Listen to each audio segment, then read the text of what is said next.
Welcome to the Quark and Roll podcast. I am your host, Kwok Pui Lan. This afternoon, I am delighted to have a conversation with Rita Nakashima Brock, a noted Asian American feminist theologian and a world authority on moral injury. Welcome to the podcast, Rita. Thank you, Pui Lan. It's a pleasure to be with you. You have been very committed to the work on moral injury. Can you tell us why? I got interested in moral injury 15 years ago when I was putting together a truth commission on conscience in war related to the Iraq war. And as an activist, as I was a peace activist, and a lot of us were concerned about it as an illegal war. So in the preparation for the Truth Commission, I received an essay from one of the commissioners that had been written at the Boston VA by a group of clinicians on a thing called moral injury. And when my co-creator of the Truth Commission, Gabriella Latini, and I read that essay, we said, oh my gosh, this is exactly what the Truth Commission is about.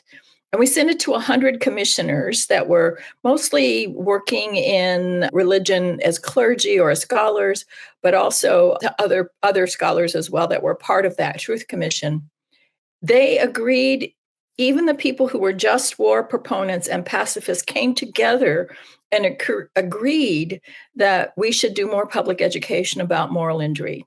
So that's how I got introduced to the concept. But part of what happened to me in reading that essay is it explained a lot about my family background, because I grew up with a non-commissioned soldier in the Army who was a sergeant when he retired. He was in World War II at Normandy as an automatic rifleman, and then he was in Vietnam as a medic, and he served 2 tours in Vietnam and came home radically transformed in a way that I didn't want to live with him. And reading that essay on moral injury helped me realize what happened to him in Vietnam and why he came home the way he did. So it became a very personal issue for me as the pandemic and other horrible things like the last year of history in the United States has happened. Moral injury has gained a lot of traction everywhere as how human beings respond to situations of evil and harm, the moral conscience reaction to those kinds of things. Can you explain what is the difference between moral injury and PTSD? Sure. But PTSD is your fear system telling you that you're in a very dangerous situation and you have to get out. And so it's not a thinking process. Your fear system clicks in faster than you can think, actually, and asks you to react. And if it's a situation that is hard to escape from, or you're stuck in a while, or it's extremely terrifying, it can make your fear system malfunction where it's kind of turned on and won't turn off. So every time something similar happens to you, you may have the same intense fear reaction, even when it isn't warranted. So your fear center is disorienting your relationship to reality by putting you back into reliving the terrorizing event over and over. And it can come up in flashback or what they call dissociative episodes, or it can happen in nightmares.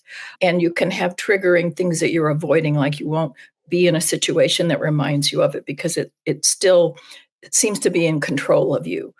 That's PTSD. And there are good mental health treatments for it, lots of different ways to help diffuse that intense fear, to help you create. And the fear system also turns off your memory processing. So you may not even consciously remember very much of what happened, but it will come back in ways that you can't control, like nightmares. So they have 3 treatments for helping you calm down the fear and picking up pieces of memory until you get a coherent memory of the event, which is really how it helps you process it. So all of that is around PTSD. So the emotions that drive PTSD are all related to fear. With moral injury, you actually need a memory of what happened that's a cause and effect memory, like this happened and then this happened and then this happened, because it involves your moral emotions, your sense that, oh my gosh, this happened. How could I have done this? How would a good person do this? Why? What made me kill this person? Or Or why did this person harm me? Those kind of questions are moral responses of your conscience. So the feelings are not grounded in fear, they're grounded in moral evaluations. So the feelings might be guilt, shame, outrage at how you were treated, despair, remorse, regret, and also often intense grief. So those are not feelings that are attached so much to fear, although you can have a traumatizing, fear-inducing event and also have a moral reaction to it. So you can have both PTSD and moral injury at the same time, which is often true of combat veterans. At least in studies of veterans, the moral questions are a profound kind of suffering that tends to drive death by suicide or to drive the kind of fury and outrage that people want to sort of destroy a system because they're so angry. So those are not fear reactions exactly, especially things like guilt and shame. What your conscience does to you when you realize that moral harm has happened or that you had to face evil or evil was done to you. And what that means is that you're having a moral reaction to a real thing. It's not that you're not oriented to reality, it's that reality has become devastating to you. And how can people help others who suffered from moral injury? What are the recovering programs like? The first thing you have to do is be able to have what clinicians call a benevolent moral authority, or someone you trust not to judge you, not to condemn you for something you experienced or did, that you can talk to about it so you can express it. Some veterans recover by writing, but if you can't externalize this intense feeling awful and the suffering inside of you, if you can't externalize it in some way, draw a picture of it, write about it, tell someone about it, share it with a group of people you trust, you can't process it. So the first step is in finding a way to express it and then to be able to look at it and process it externally as something that happened to you and not your whole identity. And that process enables a kind of perspective taking, a kind of, if it's with someone else, not feeling so alone in your suffering, where the person empathizes with you, maybe even shares some of the feelings you have because they had similar experiences. With our veteran recovery program that I created for a nonprofit called Volunteers of America, we use small groups of veterans and a peer facilitated step-by-step processing that took them from the story to their feelings about it, to their expression, and then their sense of connection to each other and supporting each other, to be looking at their meaning system and trying to figure out how to have a moral meaning system that works to integrate what happened. So that's sort of the recovery journey, is that eventually this horrible thing that happened to you, which you're never going to forget, becomes something as part of your life, but not what is the story of your whole life. It doesn't dominate your identity so that you can construct an adequate identity for seeing what happened, understanding it, and being able to use it as a source of information about your life, maybe even a kind of wisdom that allows you to help others. That's what recovery from moral injury looks like. Can you share how churches and faith communities can help people who suffered from moral injury? I believe that it's something clergy also have. A third of clergy are thinking of leaving the profession. We've been seeing the decline in size of churches and membership in mainline churches. A lot of religions are losing members because, I think, for a lot of complicated social reasons. But it's demoralizing, and to see your congregation continue to shrink.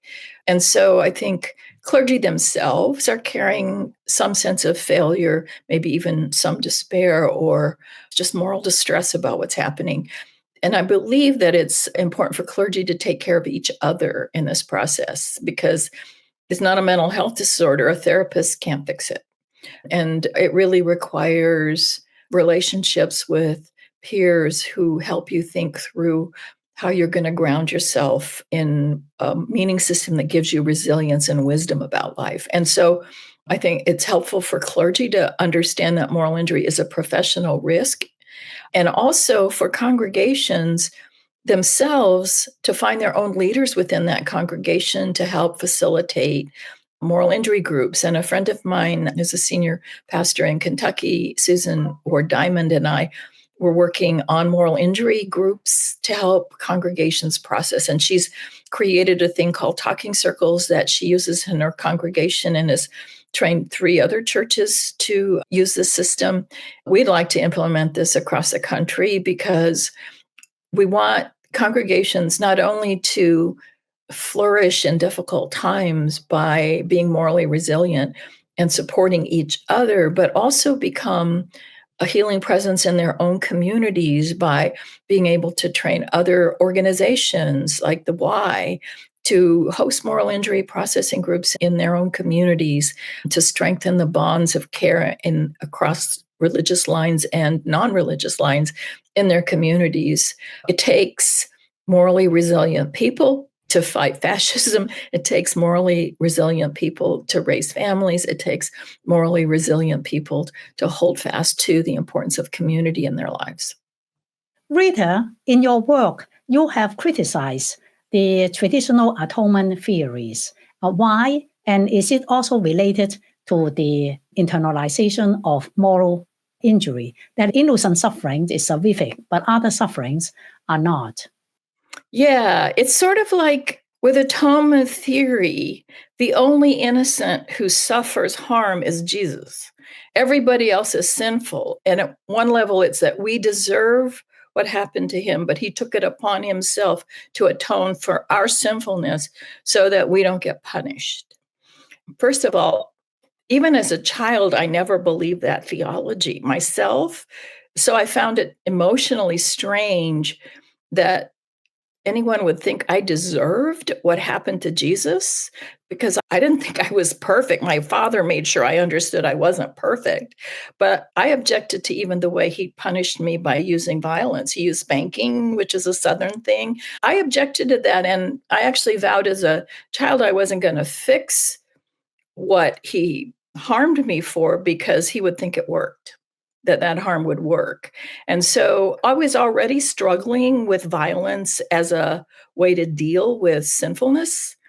And so it never emotionally attracted me in a form that made me want to get saved from that harm because I didn't think I deserved it. So I remember when I was 12 and there was a revival preacher, about coming forward and getting saved, I thought to myself, I'm not that bad. I'm just not that bad.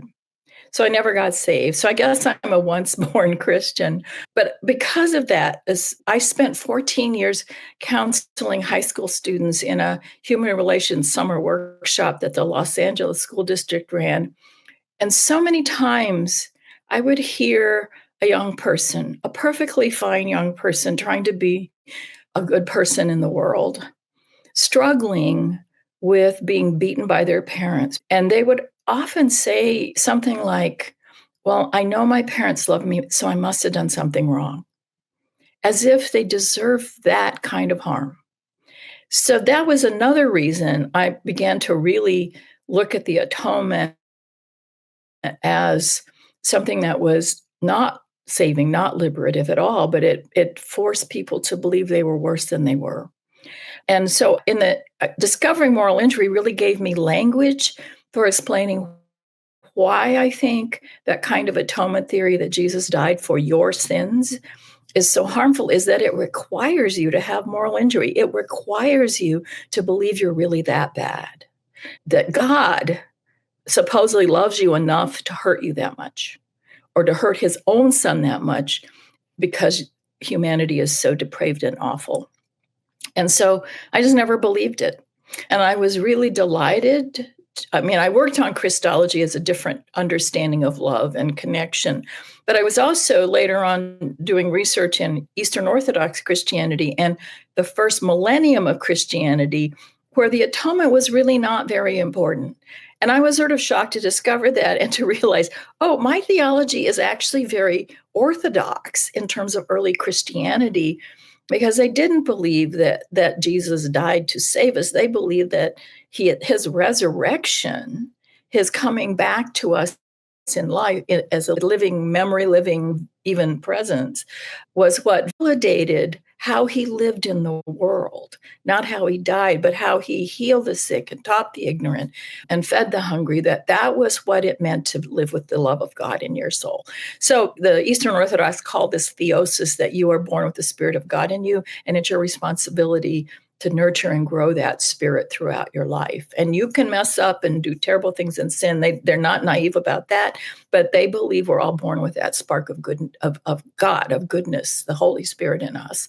And baptism confirms that you're a member of a community that holds that. Anyway, so I just found that the atonement itself can require people to believe they're bad. And that's, I think, what the recovery from moral injury is to realize your identity is not that you're bad. That, in fact, the fact that you suffer so much with guilt and shame and all of those feelings and grief, that you suffer those things, is really that Spirit of God, that goodness in you wanting back out. It's been covered by moral suffering. Rita, you are one of the pioneers in Asian American feminist theology. Your concept of interstitial integrity has been cited over and over by many Asian and Asian American colleagues. Can you explain what interstitial integrity means? The longer I've lived, the more that's become more articulated for me. But I think I was struggling in the original essay with systems of power that are huge: racism, sexism, militarism, autocracies, fascism. These are really large systems that can be quite harmful, and they cause great suffering. But it's also true that we live in layers of systems, and sometimes one system may impact you, but you can cross into another system where you have some power. And I was thinking about this personally as a professor, because I have a doctorate that gives me a certain cachet and a certain status. So I have a profession which has a lot of power. College for Americans had been sold as a way to the middle class, that you get a better job if you go to college and you have a skill. The higher paying jobs all require college education. And I was in a system where I had a lot of power as to how students went through that system. Even if I walked into a classroom of white male supremacists who might hate who my identity as a female Asian American, nonetheless, I had power over him in my classroom. And I felt like it was my responsibility when I walked into that classroom not to misuse the power I had, but to use it for good.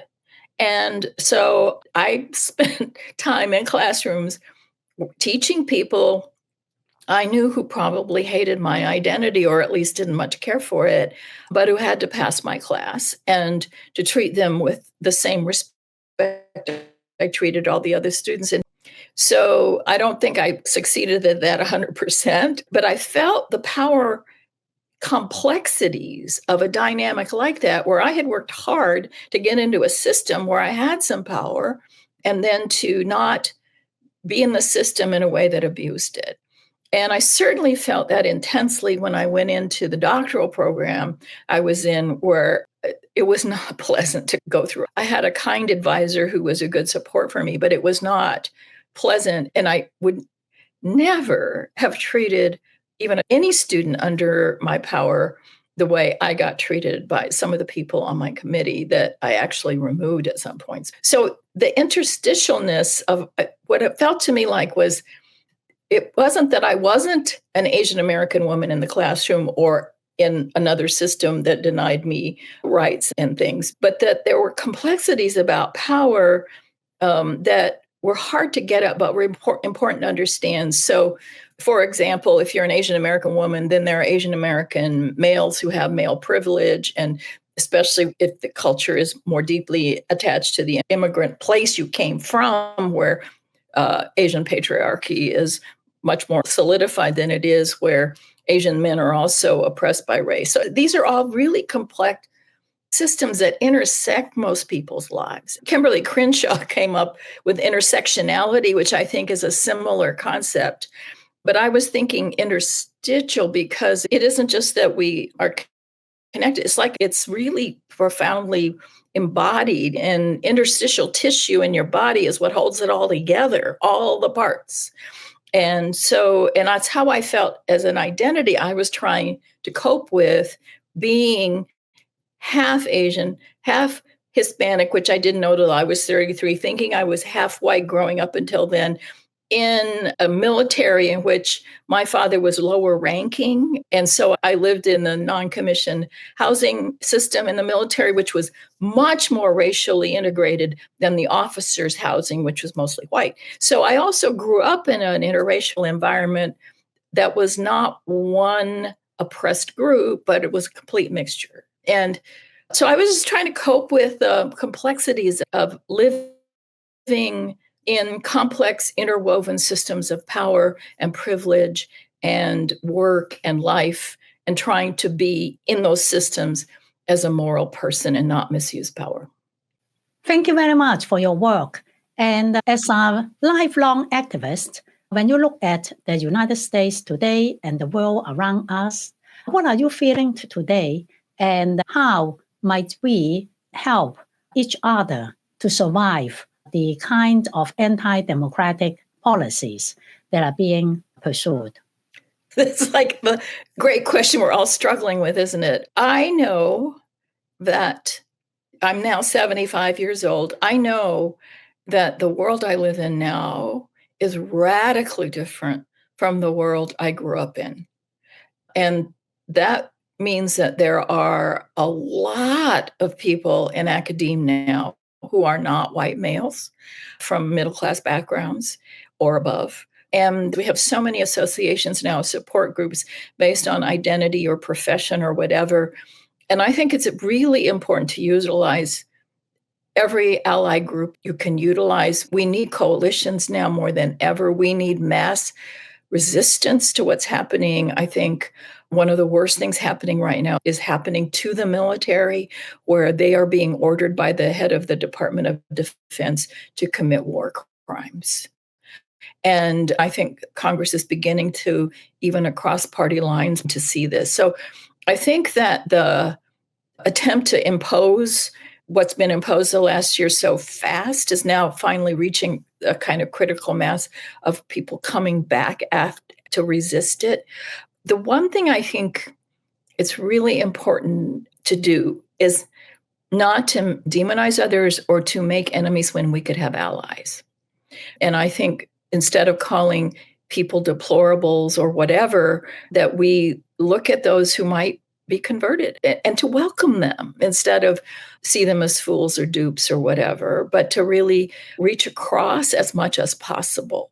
And I have to admit, enjoy the snarky cartoon or the comments on social media from my friends and whatever. I mean, we have internal jokes and things, but I do think that there is a warranted backlash against the system, as it were, the system that harms people from white males in rural areas and in places where they used to be able to get good union jobs or lived on family farms and had something they did that was a positive contribution to the culture.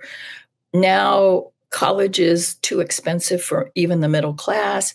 And I think that we're dealing with a population of men who have lost their sense of value to society or life purpose. A lot of them enlist in the military to have that. Those are the areas where the largest number of enlistment in the military now comes from. But I think that it's really important not to demonize the opposition, but to try to understand what the roots are of their disgruntlement and their search for someone who will save them. And I do believe that the superpower that Donald Trump possesses is like a magnet for people disaffected with the system, is aggrieved victim anger. And I think we're now living at the end of the economic revolution that Ronald Reagan started, and this is the consequence that is an almost meltdown of the American system, which frankly was never designed to include people like you and me. Thank you so much for joining the podcast today, and thank you for many years of friendship. If you like this episode, please click like, comment, and subscribe. I will see you in the next episode. Thank you. It was great to be with you.